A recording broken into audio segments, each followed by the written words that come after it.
दोस्तों नमस्कार। आपके अपने YouTube चैनल महतो हिंदी कथा में आपका स्वागत है। आज की कहानी का विषय है इंद्र और नमूची की कथा। नदी के किनारे पर सघन वृक्षों की गहरी छाया में एक रमणीय एवं शांत ऋषि आश्रम था। दैनिक यज्ञ की आहुतियों से आसपास का वातावरण सुरभित व सुगंधित रहता था। ऋषियों की पवित्र साधना के आलोक से समस्त वन प्रदेश आलोकित था। यहाँ किसी भी प्राणी में वैर भाव दिखाई नहीं देता था, सर्वत्र शांति थी। इसी आश्रम में अन्य ऋषियों के साथ मनु यज्ञ कार्य में लगे हुए थे। अचानक यज्ञ स्थल में भगदड़ मच गई। ऋषिगण भयभीत हो गए। सन्निपात की तरह उनके हाथों से हवन सामग्री जमीन पर गिर गई। देखते ही देखते मायावी असुर नमूची ने सारा यज्ञ भंग कर दिया। यज्ञ की अग्नि शांत कर दी गई। दुखी ऋषिगण भय के मारे इधर उधर छिप गए। असुर नमूची की माया एवं वक्तुवर व्यवहार से देवता व मानव दोनों ही क्षुब्ध थे। मानवों द्वारा किए जाने वाले यज्ञ कार्य से देवताओं के पास पहुंचने का सरल मार्ग नमूची के द्वारा रोक दिया गया। यज्ञादि कर्म करना कठिन हो गया। इस मायावी असुर नमूची से छुटकारा पाने के लिए ऋषियों तथा मनु ने इंद्र का सहारा लेने का निश्चय किया। उन्होंने इंद्र की प्रार्थना की। प्रार्थना सुनकर इंद्र का ध्यान असुर नमूची के संहार की ओर गया।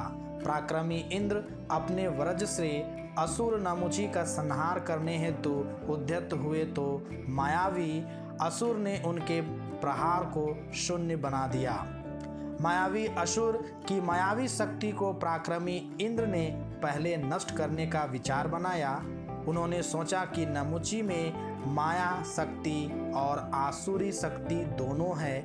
जब तक माया शक्ति का नाश नहीं होगा नमूची को तब तक जीतना सरल नहीं। अतः इंद्र ने अपनी दैविक शक्ति से नमूची को माया शक्तिहीन कर दिया। असुर की एक शक्ति नष्ट हो गई थी। माया शक्ति के नष्ट हो जाने से नमूची अपने आप को इंद्र से हीन समझने लगा और वह इंद्र के भय से दूर देश में पलायन कर गया। इंद्र नमूची को मारने का संकल्प ले चुके थे। वे उसका पीछा करते हुए वहीं पहुंच गए। दोनों के मध्य पुनः युद्ध छिड़ गया। नमूची इंद्र के वज्र प्रहार से बार बार बच जाता था। उसकी शारीरिक चुस्ती, फुर्ती और युद्ध कौशल ने इंद्र के प्रहारों को निष्फल कर दिया। नमूची की शक्ति देखकर अश्वनी कुमार इंद्र की सहायता हेतु युद्ध स्थल पर पहुंचे। मरुत भी इस महाभयंकर सुर असुर संग्राम को देखने के लिए युद्ध भूमि में पहुंच गए। अब नमूची ने इंद्र को परास्त करने के लिए एक उपाय सोचा। उसने अपनी मायावी आसुरी विद्या का हस्त्र तो देखा ही था, अतः उसके मन में यह विचार आया कि युद्ध में अपनी ओर से अत्यंत सुंदर युवतियों को इंद्र के सम्मुख खड़ा कर दे। इंद्र विलासी हैं, वे इनके रूप सौंदर्य के जाल में फंस जाएंगे और इस प्रकार उन पर विजय सहज ही प्राप्त हो जाएगी। परंतु बात उल्टी हो गई। नमूची की यह योजना इंद्र ने विफल कर दी। इंद्र तो दैत्यवध के लिए कटिबद्ध थे। वे युद्ध भूमि के लिए अपना ब्रज धारण करके निकल पड़े।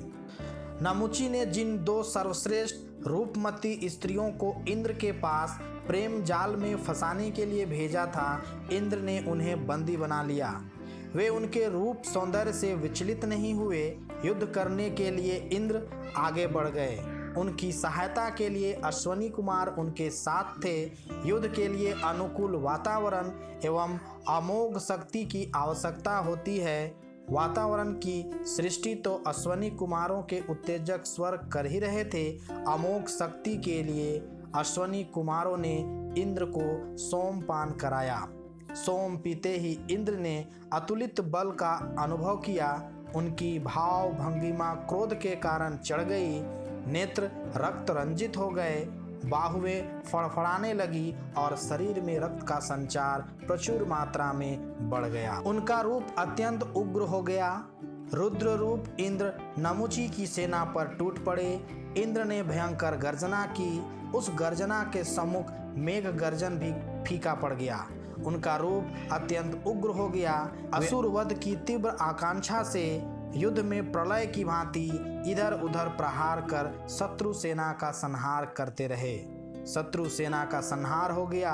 नमुची यह सब स्मित होकर देख रहा था। उसने युद्ध भूमि से भागकर प्राण बचाने का निश्चय किया। नमुची छिप छिप कर युद्ध भूमि छोड़ रहा था। इंद्र ने चारों ओर उसकी तलाश की, किंतु वह दिखाई नहीं दिया। तो इंद्र समझ गए कि शत्रु युद्ध भूमि छोड़कर गुप्त रूप से कहीं छिप गया है। इधर नमुची अपने प्राण बचाने के लिए भाग रहा था। इंद्र भी प्रबल वेग से उसके समीप पहुंच गए। नमुची ने अपने शत्रु इंद्र को अपने सामने देखा तो होश हवास गवा बैठा। अस्त्र शस्त्र उसके हाथ से छूट गए। वह बलहीन व शस्त्रहीन हो गया था। इंद्र ने नमुची को पकड़ लिया। प्राणियों की रक्षा के लिए नमुची को मारना अपना धर्म समझकर इंद्र उस पर वज्र से प्रहार करना चाहते थे, किंतु अस्त्र शस्त्रहीन शत्रु पर अस्त्र शस्त्रों से प्रहार नहीं करना चाहिए, यह युद्ध नीति नहीं है। ऐसा मानते हुए इंद्र ने उस पर वज्र से प्रहार नहीं किया। इंद्र ने जल राशि से फेन एकत्रित करके उनसे नमुची का सिर फोड़ दिया और शरीर को मरोड़कर उसकी हड्डी पसली एक कर दी। इंद्र के इस पराक्रम की देवताओं ने स्तुति की।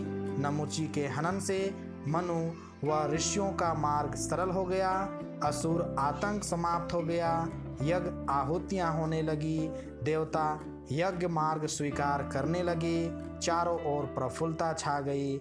इंद्र की जय जयकार से पृथ्वी और आकाश गूंज उठे। धन्यवाद।